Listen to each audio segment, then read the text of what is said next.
With all of the changes to the passive skill tree in Scourge League, it's a little bit difficult to figure out how to actually make a league starter. So, I've rounded up my top 3 favorite league starters from other content creators, so it can spark some inspiration for you all.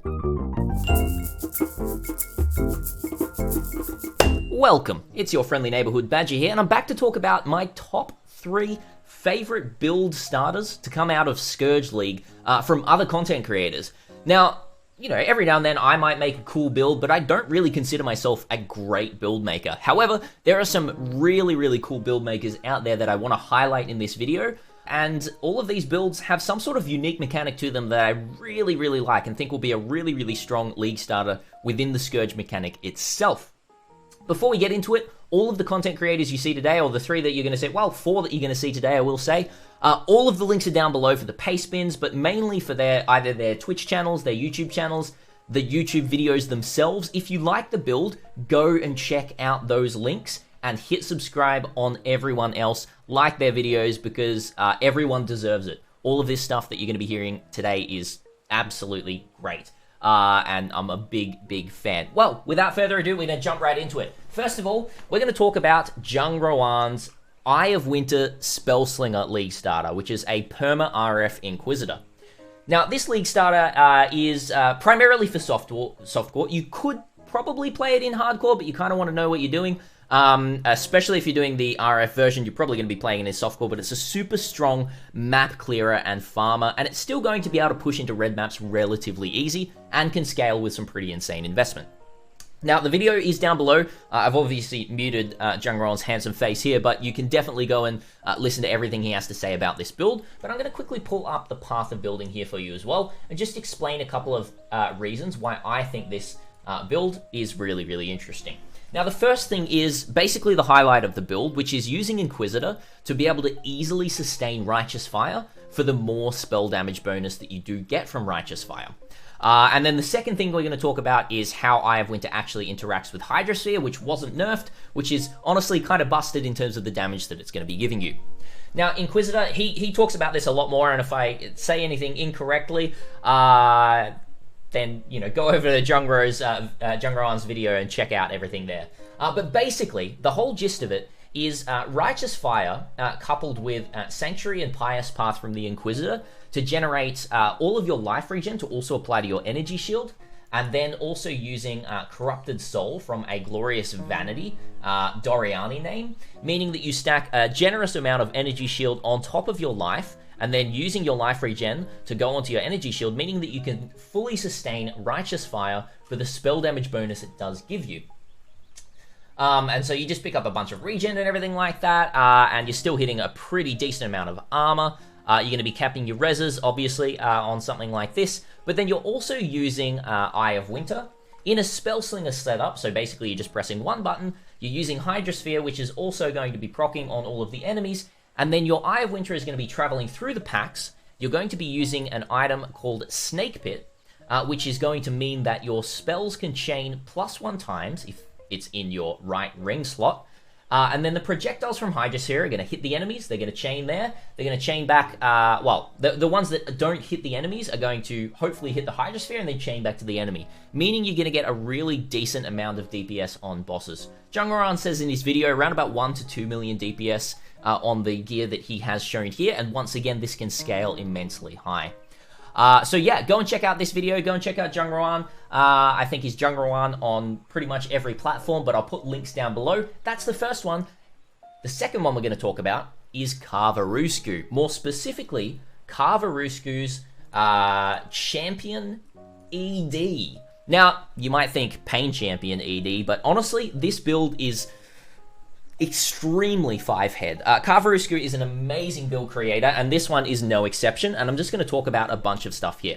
Now, as of the making of this video, Karv hasn't updated YouTube with his build guide or his take on this. However, when that does come out, I am going to be linking that down below, but I am still going to be linking Karv's YouTube channel, so you can go over there, hit sub, so when it comes out, you'll be able to see that as soon as possible.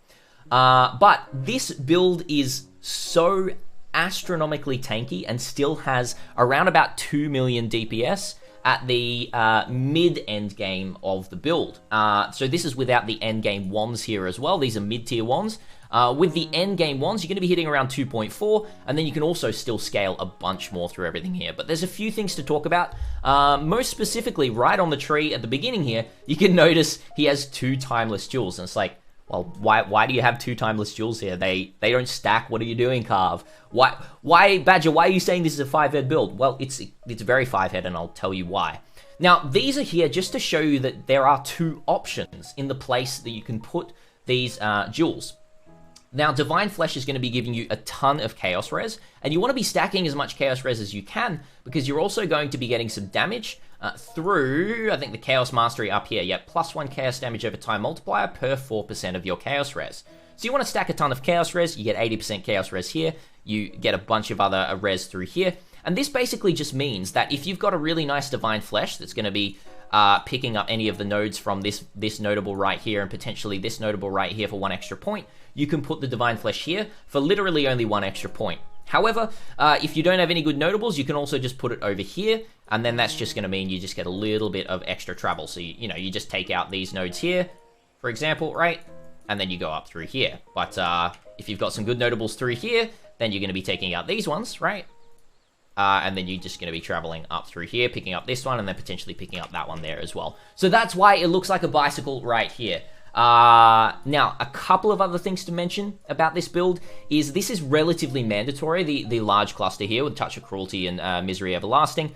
And then the extra chance to block attack damage up here from the small cluster right here as well is pretty important. But I think Carv said it's not 100% important to get these mediums here. Maybe it is for flow. Anyway, Carv will clarify this in any video that he puts out or anything like that. But check his Twitch out as well. Ask him any questions whatsoever. Go and sub. Check this build out. It's absolutely insane. We've got a ton of different trees as well. So you've got the Divine Flesh plus the clusters. You've got no Divine Flesh plus clusters. You've got Divine Flesh plus no clusters. And then you've got the base tree here as well. So he's really covered absolutely everything to do with this build. So definitely check it out. It's going to be one of the best starters, in my opinion, for hardcore. Solo self-found, you can definitely do it, if you know what you're doing in terms of getting Divine Flesh and getting the clusters. Tip, if you want to get the clusters, definitely Foothill Farm. Foothill Farm's going to be like the best thing that you're going to want here.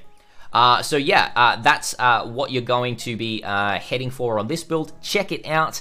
Really, really crazy defenses with a really insane life pool, really nice armor and evasion rating, and very, very respectable DPS for a hardcore build. So if you're thinking about starting hardcore, this is a build for you. Now, the last one that we're going to talk about is also damage over time, and this is actually a duo content creator showcase right here, because we're going to be talking about Righteous Fire. Now, a lot of people were a little bit scared about Righteous Fire coming into, hang on, let me just jump right back out of this one, coming into 3.16, because it looked like with the changes of no elemental equilibrium and no elemental overload for Righteous Fire, that it was going to be pretty nerfed. However, some big brain content creators that very much love Righteous Fire, both Pohx and CaptainLance, have very much figured out that, like, look, it's not actually really nerfed, and it's going to be super decent. Now, Pohx doesn't fully have out, like, a POB or anything like that for his Inquisitor version. However, he's got a couple of videos on the Inquisitor version, how he's going to base the tree around, and then he's also going to be releasing a ton of content when he does play this character, including build guide and everything like that. So go and check out Pohx down below. CaptainLance is also going to be doing a Righteous Fire build. Let me jump out here. And it's going to be a Trickster version. So the Trickster version is going to be using Heartstopper. Every 10 seconds, take no damage over time for 5 seconds. And a bunch of other stuff there as well. So definitely go check out CaptainLance if you're into more of a Trickster version. Both are going to be really, really great, either softcore or hardcore. I would say that a little bit more investment is going to be needed for a hardcore version of these builds, but they're both still hitting very, very respectable DPS. Tankiness, survivability, everything like that. So if you enjoy any sort of Righteous Fire gameplay, definitely check out both of these content creators below. That is all I have to say today on these videos. Once again, Jungroan's Spellslinger, Inquisitor, Eye of Winter, Righteous Fire. We've got Karvarousku's Essence Drain Champion, and then we've also got Righteous Fire both from CaptainLance and from Pohx. I'll be updating everything down below if there's any other updates from these content creators in the description, but the best thing that I can say is don't just stick on this video. Go and check out their content creators. Go and sub to them if you like their build. Tell them that you're going to play their build. Ask any questions to them. I don't know absolutely everything about all of these builds, but these are my top 3 favorites. Thank you so much for watching, everyone. However, if you do enjoy this content, if you like me, helping out other content creators, you can chuck a sub to me as well. Like, that's fine. But that's not really what this video is about. This video is about showcasing all of the other 5-head content creators, because I am a little bit of a 3-head content creator in terms of build making. So check these guys out. Thank you so much for watching, and until next time, Badger is out.